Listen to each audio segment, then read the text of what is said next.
Hello and welcome back to Initial Solution.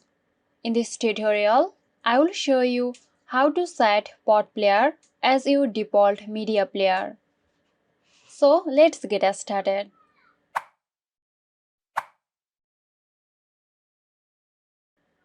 Firstly, click on the Windows Start menu and go to Settings. Then select Apps from the Settings.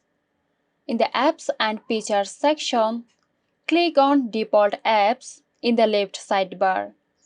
Scroll down and find the Video Player section. Click on the current default video player. A list of available apps will appear.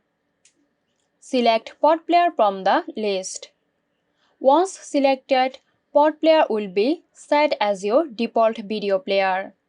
Now, when you open any supported media file, it will automatically play in PotPlayer. And that's it. You have successfully set PotPlayer as your default media player in Windows. If you found this tutorial helpful, consider subscribing for more tech tips. Thanks for watching. This video is sponsored by Xirosoft. Xirosoft offers graphic design, UI UX design, digital marketing and web development.